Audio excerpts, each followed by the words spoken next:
Hello, and welcome to the online Data Quality Control Day preparation presentation.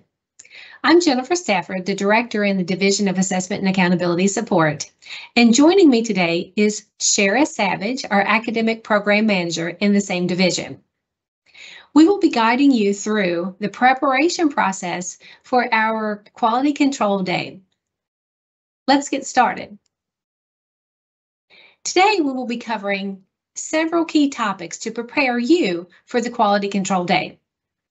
We'll start with an overview of what to expect on the Quality Control Day. Next, we'll discuss some accountability cut scores, the reporting timeline, and some preliminary data cautions and embargo status. Following that, I'll hand it over to Shara to walk you through the QC Day spreadsheets.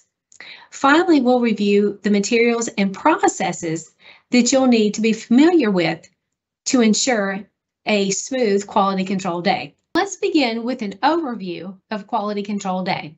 QC Day is confirmed for September 19th from 9 a.m. to 4 p.m. Eastern Time. The main objective is for district assessment coordinators to identify any systemic issues in accountability data before public release.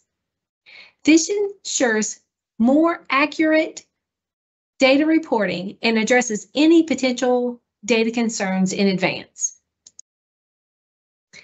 On Quality Control Day, the focus is on reviewing accountability data, particularly color ratings, indicator data, and federal classifications. This is the final step in the quality control process before public reporting. The purpose of Quality Control Day is to review school and district data prior to public release. District assessment coordinators will first look at their school and district's accountability data to find any systemic issues. On Quality Control Day, other schools, districts, and state information will not be visible. However, district assessment coordinators will review their school and their individual district data for big issues that could impact multiple schools. Now, it is not the time to make individual student changes. Those changes happened in August during our fall data review. Once the data is released publicly, schools and districts will have another opportunity to make individual student changes. Again, the purpose of Quality Control Day is to improve public reporting and identify any big issues that could potentially impact multiple schools or districts. An example from the previous Quality Control Day was an error in the programming that excluded all students who participated in alternate assessment program. So the data that was reviewed during that Quality Control Day did not include any student scores or information from the students who participated in the alternate Kentucky summative assessment. That was a big systematic issue that obviously impacted many schools and districts across the state. Those are the big types of systemic issues that we're looking for during Quality Control Day. During the fall data review, the district and building assessment coordinators had the opportunity to review individual student data. And that is a step in the quality control process prior to public release. Therefore, the Quality Control Day is just another step getting us toward more accurate public reporting. And again, it focuses on accountability data, and this will actually be the first time that district assessment coordinators will see those color ratings. Similar to last year, accountability indicators will be reported using the color-coded system, with red being the lowest and blue being the highest. These colors represent performance at each school level on the indicators. Now, each indicator includes status and change. Status is the current year performance on each of the indicators and is reported in levels from very high to very low. Change is the difference between the current and previous year status on the state indicators and is reported in levels of increase significantly to decrease significantly. Now, QC Day will be the first time that district assessment coordinators will see the indicator data, which we've discussed in previous trainings about those levels, ratings, colors, and the federal classification. During the Quality Control Day, You'll want to pay particular attention to the individual student demographic groups and those federal classifications and of targeted support and improvement. OAA has released indicator trainings and the accountability overview training for your review. We hope that you've watched these and have a better understanding of the accountability system. Now, the indicator ratings will be reported as a color on the state's open house for the fall 2024, ranging from red being the lowest and blue being the highest. Indicator ratings are determined by the intersection of status and change on this table for each indicator. For example, the indicator of state assessment results in reading and math, a school may have a change level that has increased and a status level for their current year that is medium. So this combination on this chart, the result of the intersection of those two levels is a green color for the school on that particular indicator for state assessment results in reading and math. Now, each accountability indicator has a defined score range. Scores stay within these limits. For example, if a score exceeds the maximum limit, it will be adjusted to fit within the scale. And you can see from the slide that the scales are different depending on the indicator. The process maintains consistency on how indicators are evaluated. For example, reading and mathematics state assessment results are scaled from 0 to 125, while graduation rate is between 0 and 100. And you can see from the slide the other scales that are used for each of the indicators. But let's look at an example of when a change score would cause an indicator to fall above the score range and how it would be reflected in the spreadsheets. Subtracting the prior year's status score from the current year's status score produces the change score. In the example on this slide of state assessment results in reading and math, current year status is 120 and prior year status is 110 to produce a change score of 10. The change score is called the change difference in the data spreadsheets. The change score is added to the current year status score to produce the indicator score. In the example, the change score of 10 would be added to the current year status of 120. So the formula would be 10 plus 120, and that would equal 130, which is above the score range for state assessment results in reading and math, because the score range is 0 to 125. So that 130 would be above or outside the limit of that score range. So if the score change could cause the indicator score to fall below or above, as in this example, the range for the indicator, the change score will be adjusted to keep the indicator score within the range. That adjustment will be reflected in the spreadsheet in the different applied change score. In most cases, the change difference and applied change will be the same number. In the example, the change difference could not be used because it would exceed the 125 in that score range. So the applied change could be no more than 5 based on the current year status. The applied change value is used in the calculation of the indicator score. Now, let's look at the accountability cut scores, which vary across the different school levels of elementary, middle, and high school. These scores are used to determine the school's overall rating and performance within the color-coded system. For elementary schools, the status cut scores classify schools from very low to very high on the different indicators. And these cut scores help to create a clear performance benchmark.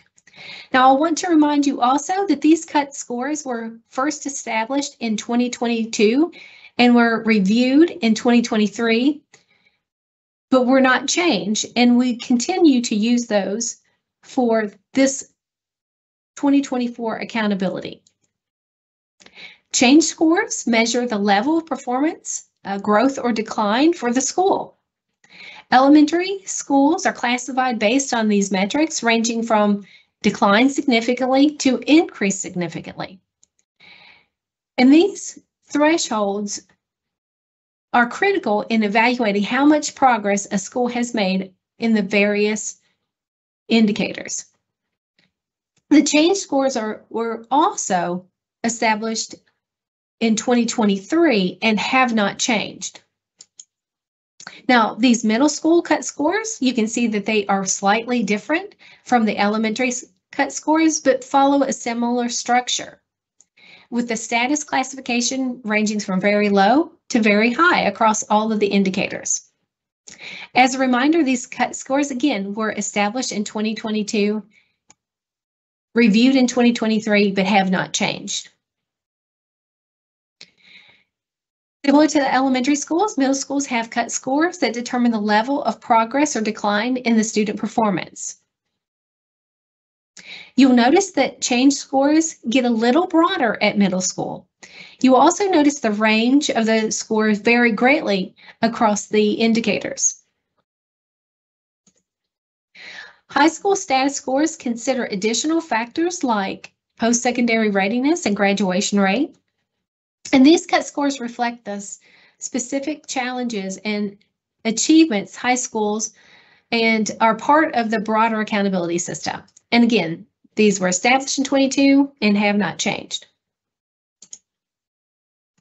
Moving on to the cut scores for high school, let's focus on state assessment results in reading and math. Here you can see that the significant decline in performance is marked by a decrease of 12 points or more, while a significant increase is defined by the improvement of 6.3 points or more. Moving on to state assessment results in science, social studies, and writing, the thresholds are slightly different, with significant inclines at 11.1 points or less and significant increases starting at 7 points or more. For post-secondary readiness and graduation rate, the scope widens with significant improvements defined by increases of 12 and 3 points respectively. This reflects our commitment to preparing students for life beyond high school and ensuring they graduate on time. The overall performance rating cut scores are color-coded, with red being the lowest and blue being the highest. These ratings provide a comprehensive view of the school's performance across all indicators and allow us to categorize schools. Specific training around each of these calculations were released in the Monday DAC email on August 19th. Now, let's look at the tentative timeline for the 2024 public reporting. The tentative timeline for 2024 public reporting is displayed here on the screen. The tentative date that districts will receive data that is under embargo is October 1st. And district assessment coordinators and select district staff will have access to the data beginning around 8 a.m. Eastern Time.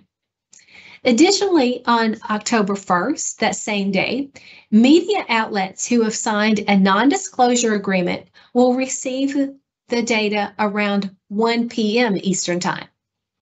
That begins the embargo period.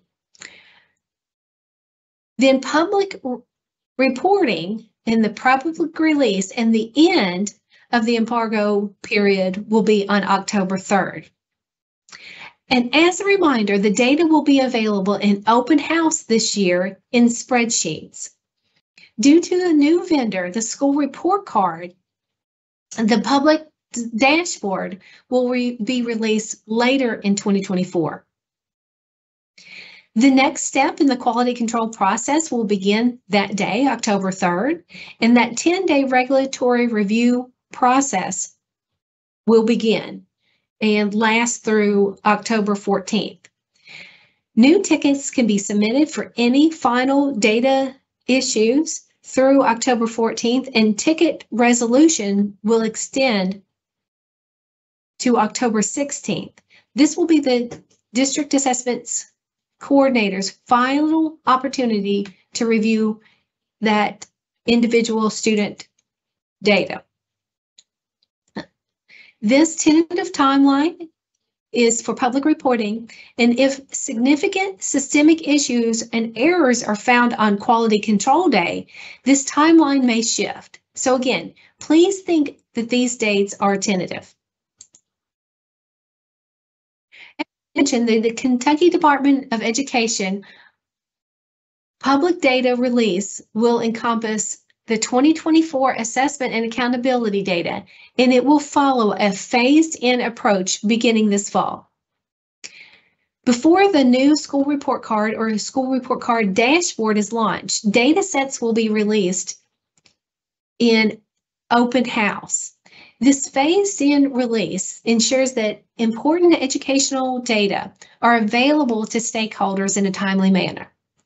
The data will be accessible in open house and will provide information on student performance. Through open house, stakeholders will be able to review and analyze data to better understand the educational outcomes. It is important to note that due to the vendor change, the current school report card dashboard will be phased out or sunsetted and replaced with a new one later this calendar year. While the new dashboard is under development, Open House will serve as the primary resource for accessing the latest educational data. Open House is currently available with historical data, and the plan is to create a new page and release it to the public at 12:01 a.m. on October 3rd. So please look for more updates in the Monday DAC email as we continue with the phased-in data release and prepare for the transition to a new school report card dashboard. Now, let's look at some preliminary data cautions and embargo status. Please note that the data presented on Quality Control Day are preliminary and subject to change. It is vital that you keep this information secure. While leadership at the district and school levels will have access to their data, it is not final and changes may occur. So district assessment coordinators, you will want to decide who to share the data with, and you should avoid printing or distributing digital copies as they are more difficult to retract if changes occur. Data are not final and ready for public reporting until the embargo phase ends, when school and district staff may discuss the data internally and with the media. However, data cannot be shared in public meetings or by the media. It's important for you to share this preliminary data with school and district staff, but you want to be very cautious about the fact that it's not final and could change. Even though you may not find an error in the data, your fellow DAC may. That could potentially impact the schools within your district. Now, let's talk through the steps for sharing embargoed data. First, during Quality Control Day, the data should only be shared with district and school leadership, such as superintendents, district assessment coordinators, and principals. During the embargo period, before public release, which right now is tentatively scheduled October 1st, through October 3rd at 12:01 a.m., aggregate data can be discussed internally and with the media. Still, it can only be shared in public forums after the embargo is lifted. And again, that's tentatively scheduled for October 3rd at 12:01 a.m. Non-disclosures are required to be signed by all who review the data during that embargo period and should be kept on file by the DAC. Finally, when data are publicly released, it must include individual student information to comply with FERPA.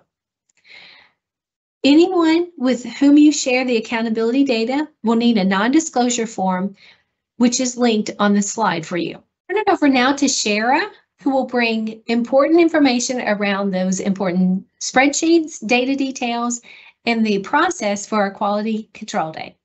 Shara? Thank you, Jennifer.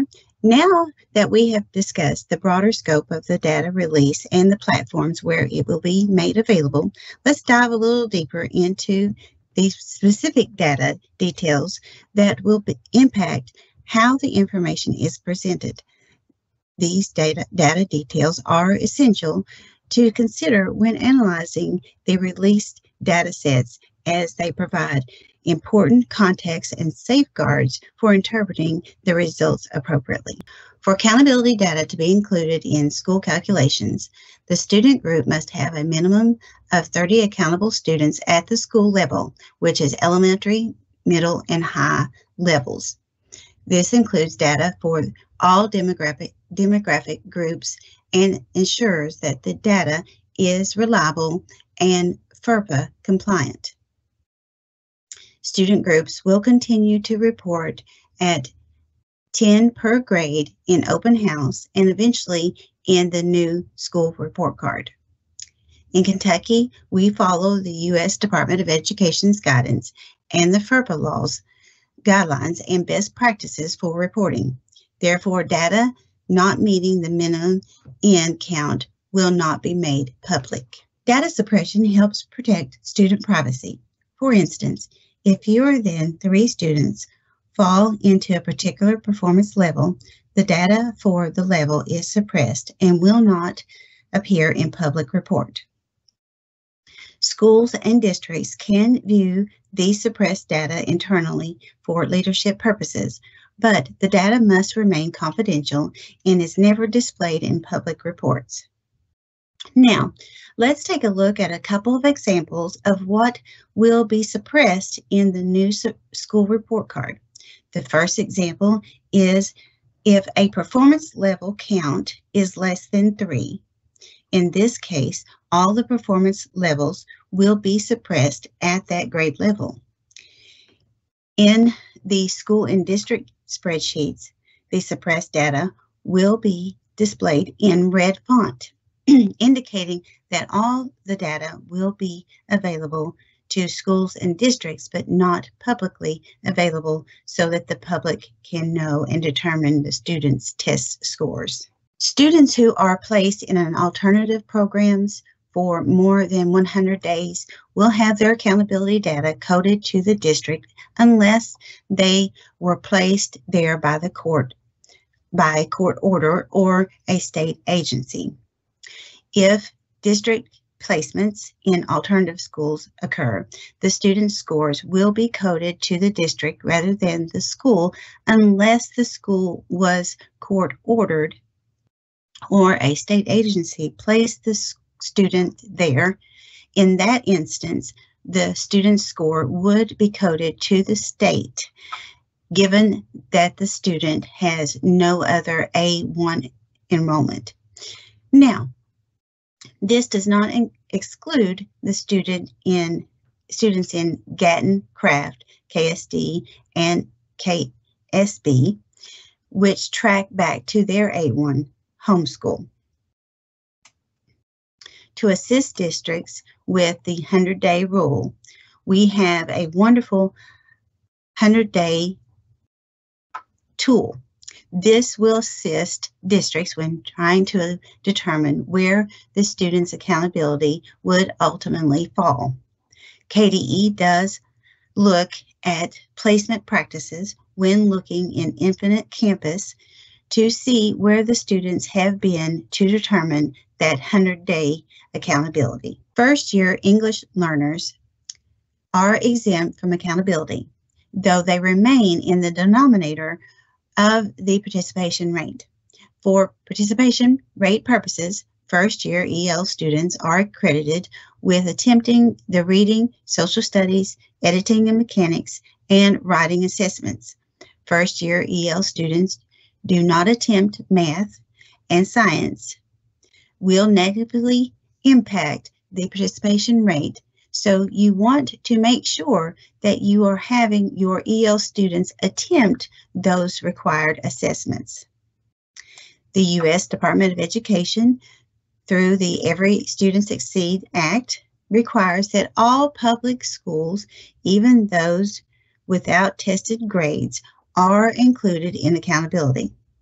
The participation rate affects federal reporting, even though it does not directly impact accountability scores.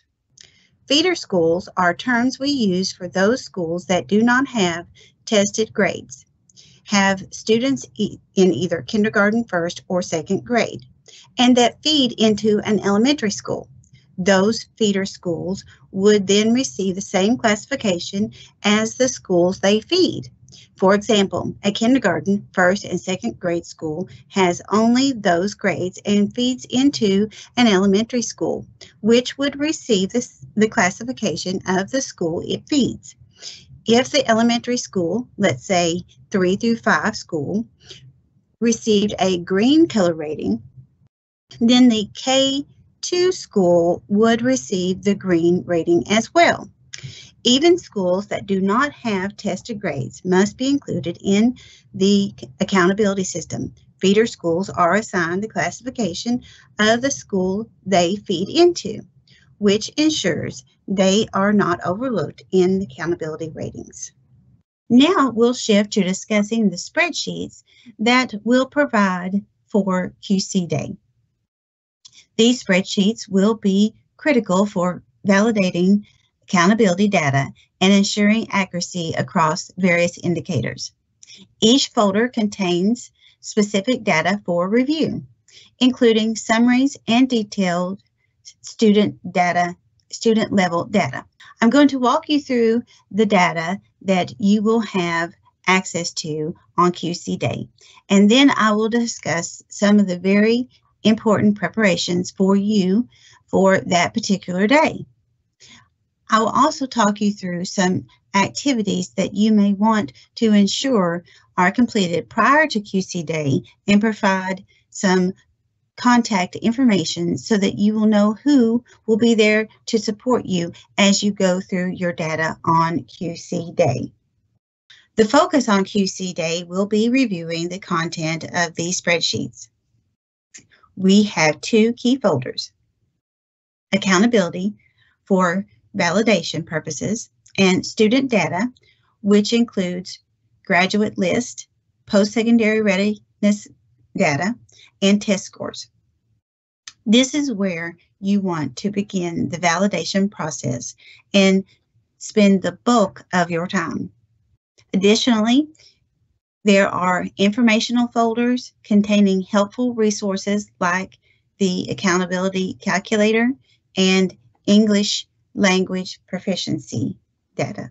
The accountability summary workbook contains aggregate data across several tabs. This workbook allows districts to see summary data related to state indicators like reading, mathematics, and more.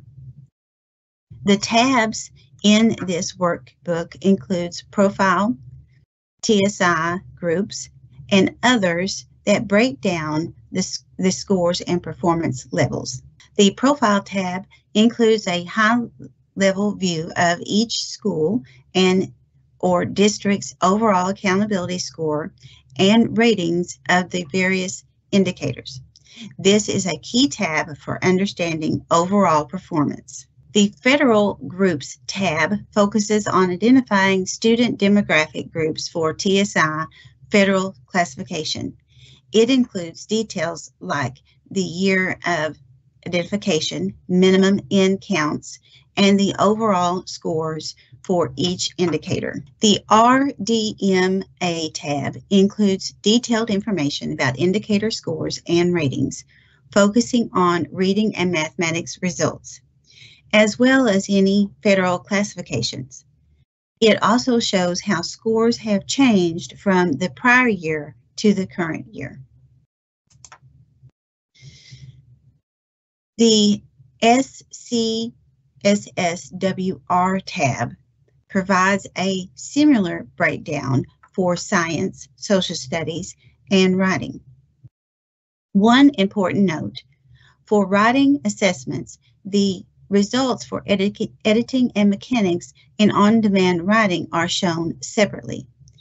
Please note, for combined writing, student level scores and performance levels will be provided for editing and mechanics and on-demand writing in the assessed NAPD spreadsheets.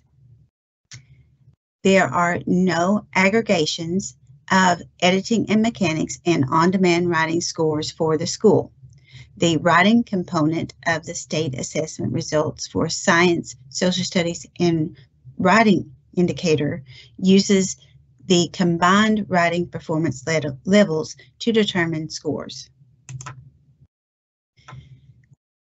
The English Language Progress, ELP tab, includes scores related to the progress of English learners. It also provides change scores and reflects any federal classifications. The QSCS tab covers the quality of school, climate, and safety, which uses survey data to assess the school environment from the student's point of view. Scores and ratings are shown for both climate and safety constructs. This tab focuses on post-secondary readiness, tracking indicators like academic and career readiness. It also includes bonus points for industry certifications and any relevant federal classifications. For questions related to the career readiness, we ask that you please contact KDE CTE Data Services at education.ky.gov. The Graduation tab contains scores and rating related to graduation rates, covering both 4-year and 5-year cohorts. It also includes information about the federal classifications for this indicator. We will now transition to the Student Data folder, which, like the Accountability folder, has different tabs that are important for review. The NAPD level spreadsheet aggregates NAPD performance data for those districts and schools, segmented by student demographic groups. The data will be crucial for internal review, although suppressed results will not be displayed publicly. This spreadsheet contains district and school level data for quality of school climate and safety. It helps leadership understand how different demographic groups perceive their school environment. This sheet provides individual student level data for the 4-year and 5-year graduation cohorts. This level of detail is important for verifying the accuracy of cohort tracking and graduation rates. This spreadsheet lists individual student data for academic and career readiness, including bonus counts for industry certifications. These data are vital for understanding how well students are prepared for post-secondary opportunities. The Content Assessment tab provides detailed student level data for each test, such as reading, mathematics, and writing. These data help track student performance, non-participation, and percentile rankings. Let's now dive into the Content Assessment tab for student data. This tab gives us a comprehensive breakdown of individual student performance across multiple subjects. For content tests in reading, mathematics, science, social studies, editing, and mechanics, and on-demand writing, you'll find important data points for each student. This includes scale score and performance levels, non-participation status, percentiles. This tab also provides performance levels and non-participation status specifically for combined writing, giving a full picture of a student's writing abilities. As you can see from the layout here, the data is organized across multiple categories. Each subject performance is broken down into easily accessible columns for reading, mathematics, science, social studies, and writing, so we can quickly gather and analyze key information. This section highlights any score changes that occurred due to allegations. This is crucial for ensuring that any issues are noted and addressed promptly. However, not all allegations may have been processed at this time. On this slide, we're focusing on student data, specifically in relation to test and score changes. The key area I want to highlight here is the allegation score changes column in the student listing. One important feature to note is the allegation score change column shown here at the end of the spreadsheet. This column helps track any adjustments made to student scores, particularly in cases where allegations may have affected test results. The accountability calculator is an optional tool that allows districts to estimate their performance across indicators and overall ratings. This tool can help you explore various scenarios, but the accuracy depends on the data entered. Now let's take a look at the QC Day materials and procedures.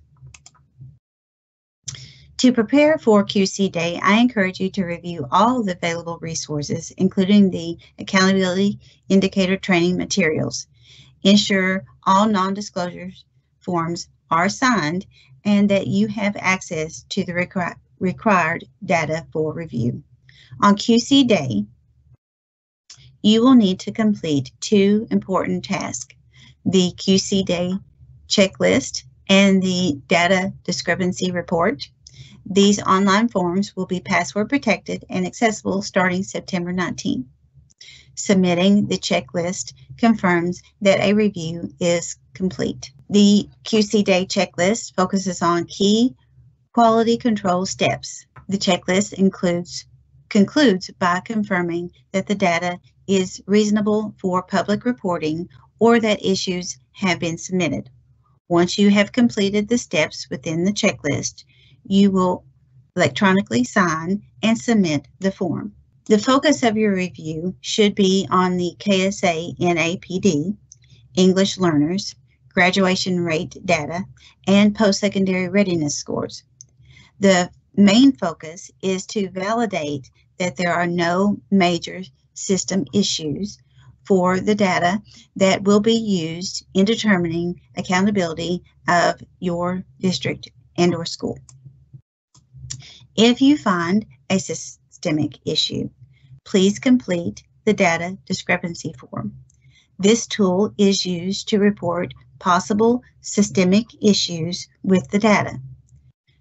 Student-specific issues may be addressed during the 10-day regulatory data review, and this happens after public release. Effective communication with the Office of Assessment and Accountability on QC Day is essential.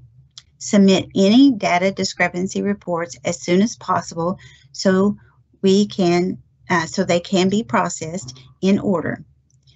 General inquiries can be directed to OAA staff via email, phone, or a Teams message. For QC Day, materials will be available on the KDE Secure Web application. This includes summary files, spreadsheets, and online forms such as the QC checklist and the data discrepancy report. If you experience access issues, please contact your WAPOC, who may contact the KETS service desk if needed for support. Here is a list of OAA contacts based on district assignments. Our consultants are being prepared to support you throughout the day. Each consultant will reach out via email the morning of QC Day. If you have specific concerns or questions, please feel free to call or email your designated contact for support. Thank you for your time and attention today.